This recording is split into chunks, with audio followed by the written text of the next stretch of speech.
A dopamine detox is some of the worst productivity advice that you could ever receive because motivation feels random and uncontrollable. So we try to find novel solutions to add structure to our life. But these solutions only ever work for the wrong reasons, typically causing long term instability and making us fall right back to where we started. And I want you to feel more motivated than everybody else in your life. And we're going to do this using simple psychotherapy tactics, along with a simple blueprint to make it so you can find your own productivity advice without having to rely on others. My name is Drew, here to help you with your purpose, get past procrastination, and to follow your passion. A good diagnosis always precedes a good treatment.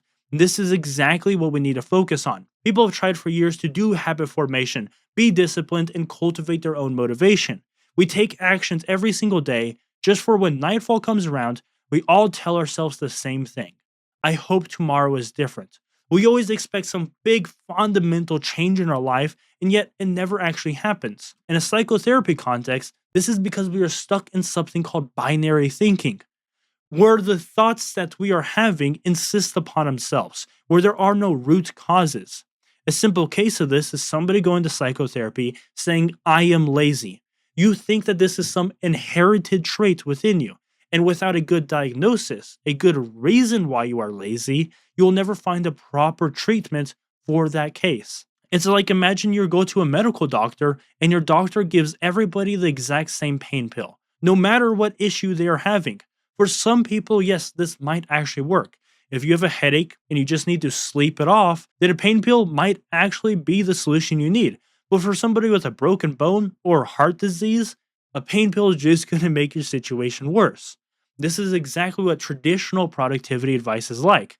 It doesn't ever switch your mind into something called variable thinking. In the case that somebody says, I am lazy, and they never go any deeper than this, you will never find the proper treatment. People don't want you to realize that diagnosis matters more than treatment because that is how people make money. They want to sell you products, they want to sell you the idea without ever actually helping you, so that way you keep going back to them for more content, for more courses.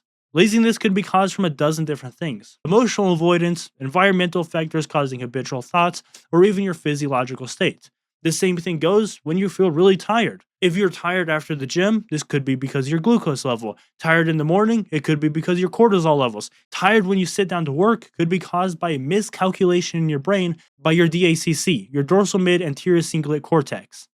All of these have different solutions and different treatments. So unless we find the fundamental thing, saying you need a dopamine detox, you need to start scripting more, you need to visualize more, none of this is going to ever help you. Imagine you had a computer and it started running slower. So you ask your best friend about it. They say you need to buy a new graphics card because that is what worked for them. But the main issue is your computer has a virus on it. It's not old, outdated hardware. It's the software that's the issue. So what do we actually do about this information? And this is the step-by-step actionable guide part. I want you to listen to every nuanced detail that I say, because this is going to differentiate if our conversation was just another dopamine hit or you're going to make fundamental long-lasting change. Step 1, we need to focus on every trigger that causes our problematic state. No matter what your problematic state is, whether you're tired, procrastinating, lazy, low energy levels, low focus, low creativity, whatever it is, define your problematic state and then find every single trigger that causes it. This means calculating what thoughts you think, what time of day, what actions are you doing, and what environment are you in that causes this state of being. Once again, is a difference between being tired in the morning and being tired when you sit down to work. Like your ACC can determine if you feel energetic, passionate, and motivated for any given subject due to your effort versus reward circuitry. So if you don't have enough reward on a certain subject, or your brain simply can't calculate that project well enough, and your brain can't give it context depending on how many other things you have going on in your life, then you're going to feel very overwhelmed, you're going to do emotional avoidance, and then you're not going to make any progress. The second and most controversial advice you're ever going to receive is you need to go deeper on that negative emotion. Not so you can be ultimate disciplined, but so that way you can gather data and information. You see, I've lost thousands of dollars before by listening to traditional productivity advice. I've had businesses, online businesses, selling products, even coaching people. And there were days where I got lazy, and so my sales started to go down, and I needed to keep working. Imagine I sit down to work on my website, and I immediately get a sensation of being overwhelmed. I look, I see all my UI elements are kind of messed up. I need to do a new banner here. I don't necessarily know how to format or word my new description. I still need to source a new product from Alibaba. I need to talk to the manufacturer, get it custom made. All these small little things start to flood my mind, causing overwhelmment. And so, with this overwhelming feeling, I go on my phone and I'll scroll Instagram for a few hours. Now, people will look at this and tell you straight in the face, or at least virtually, that you need to do a dopamine detox. Look at he's on Instagram for hours. He can't focus on anything. He can't work. This is because your dopamine levels are screwed up. And it's like, no, that's not why you're not working. You're only doing dopaminergic activities simply because you are doing avoidance. What's so interesting is that most people don't fully understand how dopamine works. As we have a dopamine spike, at the very peak is when we typically take action. So you start to feel really, really motivated for something as your dopamine levels increase or you have high sensitivity. And then at the very peak, you start to take action and they start to decrease and you build reinforcement capabilities. But what's weird is your emotional system can hijack that whole thing. Whereas when we hit the peak of our dopamine, instead of taking normal action like working on the projects or doing something good for yourself, we will do emotional avoidance because the main action that matters to our brain is to avoid this negativity. In an evolutionary terminology, we were generally kind of happy.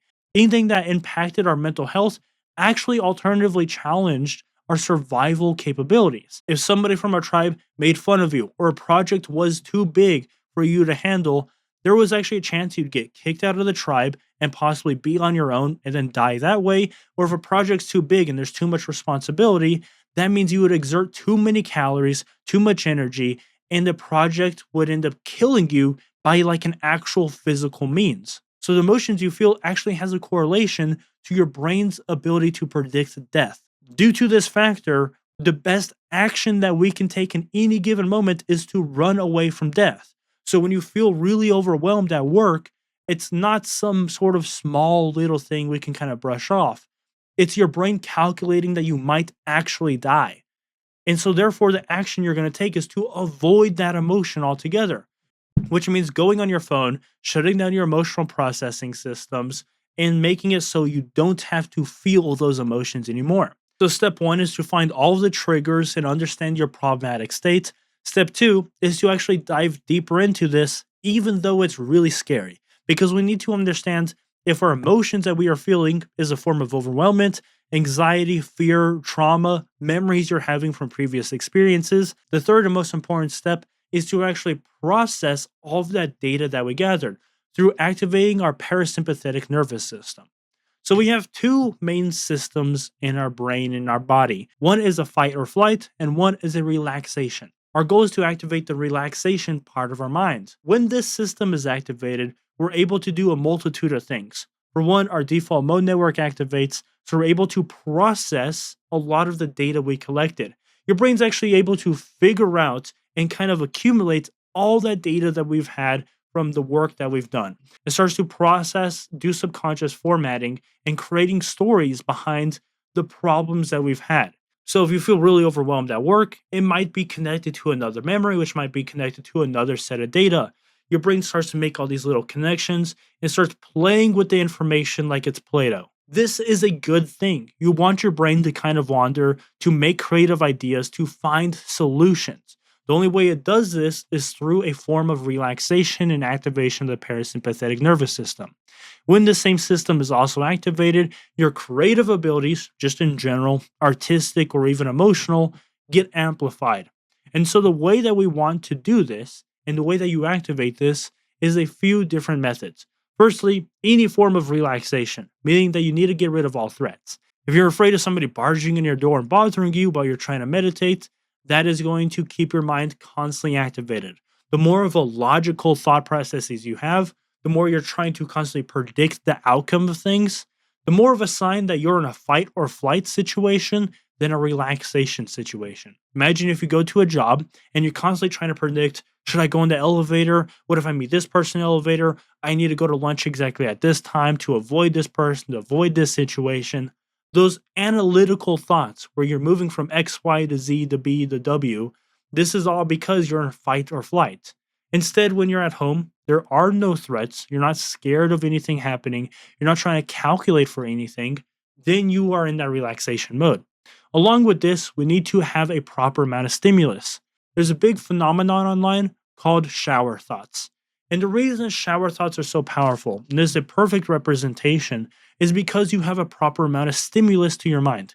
You don't think anybody's just gonna break into your bathroom, giving you that sense of safety. There's also the external stimulus you feel. You can focus on the warmth of the shower. There's not a lot of visual cues going on, so your brain is able to just do a little bit of wandering while having one task to focus on. As much as it might sound kind of dumb, playing with Legos or just drawing a picture or something very simple where you don't have external stimulus, and what I mean by this is something like the phone, Netflix, TV going, that is kind of filling your conscious mind. You want your conscious mind to half be on a subject, but also that subject, like drawing something, is also just boring enough so your mind can wander away. So you're kind of doing something, but also kind of not. And then you get into this limbo flow state. That is the state that we're going to find solutions for every problem in your life. Essentially, if we collected enough of that emotional tension and that data, your brain will figure out a way or solution to move you in the right direction. You got to really start to trust yourself with these scenarios. And think about this, every single solution you've ever heard online, all this productivity advice, the dopamine detoxes, the discipline efforts, whatever it might be, this has came from somebody else's mind. They've done this exact thing I'm telling you right now, and then they just make a video about the solution that they found for themselves. This is something that even I've done because the solutions I find for myself have so much passion behind them because they work so well for me. And so you can find your own solutions that work so well for you by doing this simple process. Find the exact problem and triggers. Dive deeper into that emotion and try to collect a little bit of data. Now, what I mean by collecting data, once again, there's not really a scientific thing you have to do.